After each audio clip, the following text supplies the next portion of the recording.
Hey everybody and welcome back. Today I have another mascara review for you. It's like my thing, I guess. I have a whole mascara review playlist. I will link it down below and at the end of this video, and as always with all of my mascara reviews, you will see pictures of my naked eye, my eye with 2 coats of the mascara on, and close-ups of the wands. And also at the end of this video, you will see pictures of my 2 favorite mascaras and how they look on my eyes. One is high-end and one is drugstore. I will have those linked down below also. And because this one is a little bit different, it is a 2-step mascara, I'm going to show you several different pictures. So I will try to label them also, but just so that you know, I did try this out with 2 coats of the primer, 2 coats of just the mascara, 1 coat of primer, 2 coats of mascara, 2 coats of primer, 2 coats of mascara. I think that's all the ways that I tried it out, so I will have all those pictures for you as well. Okay, this is the L'Oreal Voluminous X Fiber Mascara. I don't think I have ever tried one of the L'Oreal 2-step mascaras. However, I did try, what's that one?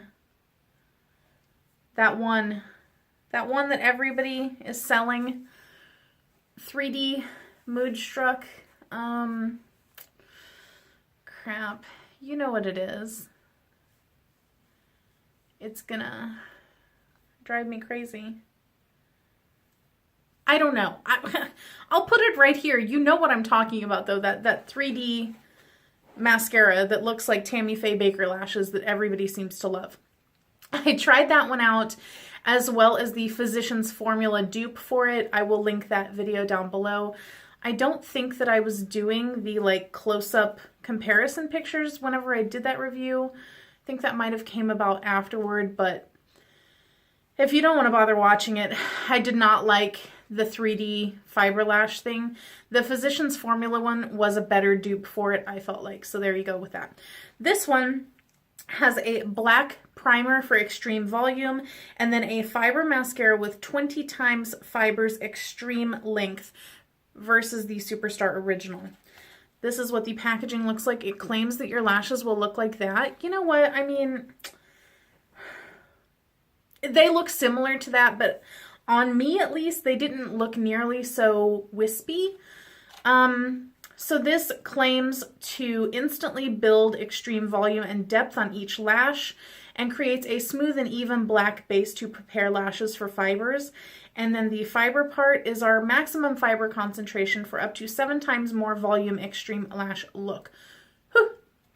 So this does come in 3 shades. You have a soft black, a regular black, I think, and then blackest black. I always buy all of my mascaras in blackest black, non-waterproof. I don't think that this one comes in waterproof. I didn't see one. Correct me if I'm wrong down below.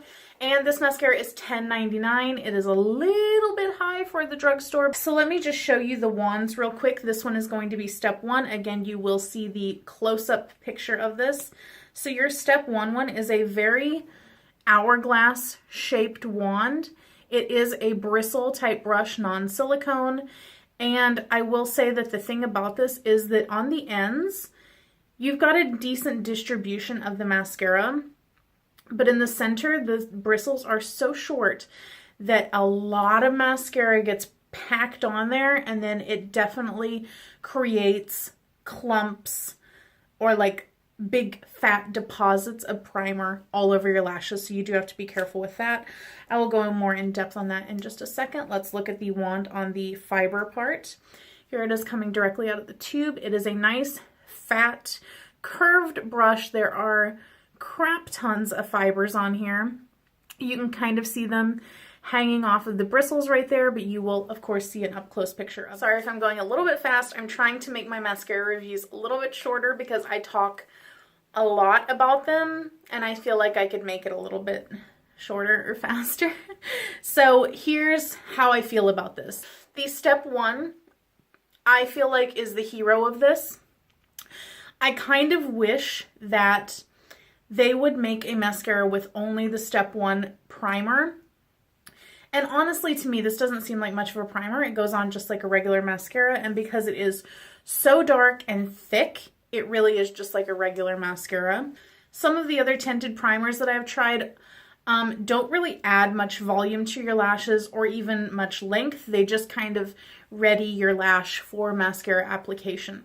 So this one definitely does something, and I think that you can tell in the picture where there are 2 coats of primer on my lash. It's quite dramatic versus the 2 coats with just the mascara. Big difference. I don't feel like the mascara really did much of anything.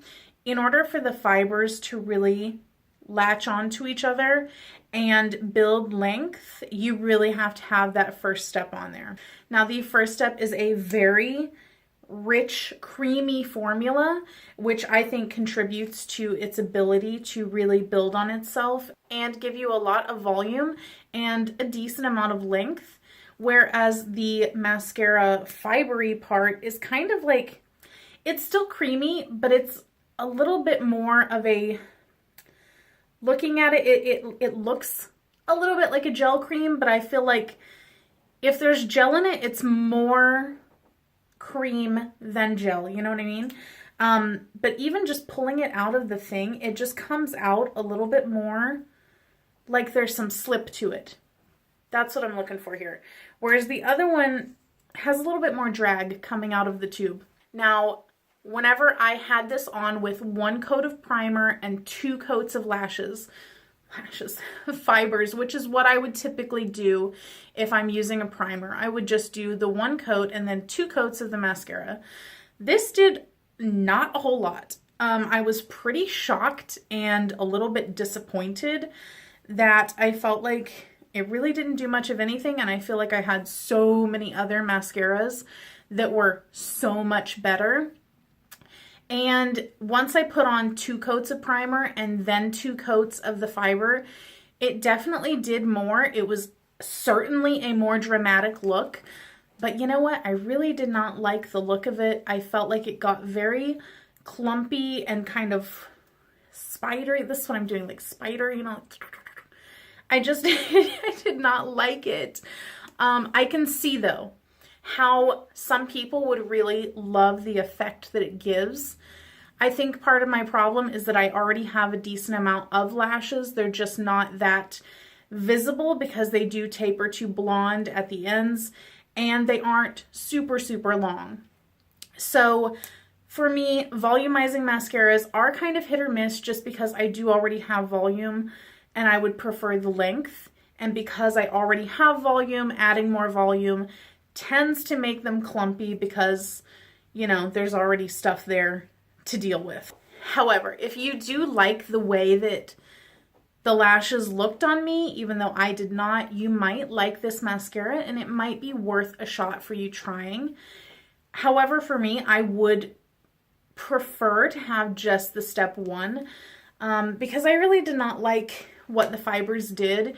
And also, even though this does say it's ophthalmologist tested, I do feel like if you get the wand too close to the base of your eye whenever you're building the fibers, they can kind of adhere to the base and poke into your eye a little bit. They're not super annoying, but you can definitely feel them, so that I feel like I tend to talk like this a lot in my videos, and now my neck, it hurts whenever I move it like that. So I feel like though they are noticeable.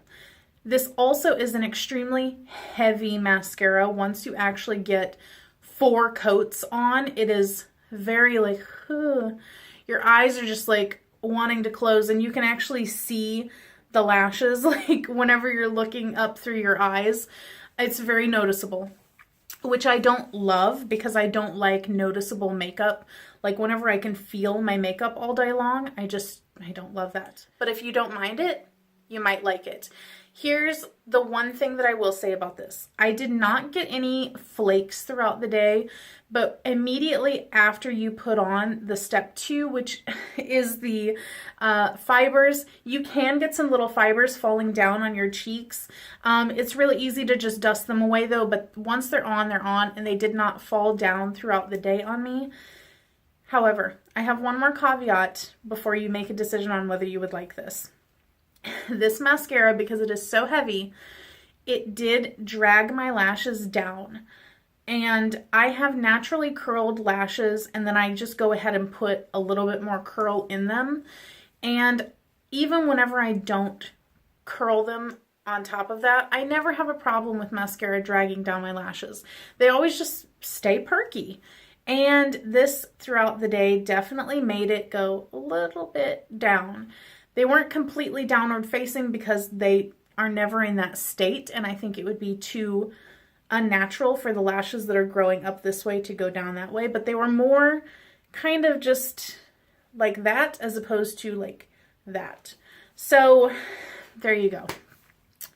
I would not purchase this mascara again just because of the hassle and the way that it made my lashes look. It's just not my personal opinion of how I would like my lashes to look, but I can see the appeal for some people, so go ahead and look at the pictures, make a decision for yourself. You can see how I like my lashes to look in my two favorite mascaras, so you know kind of like, you know, if I like that, that's why I don't like this, you know what I mean? So I hope that this review helped you make a decision on whether you would like to purchase this or not, and I will catch you next time. Bye.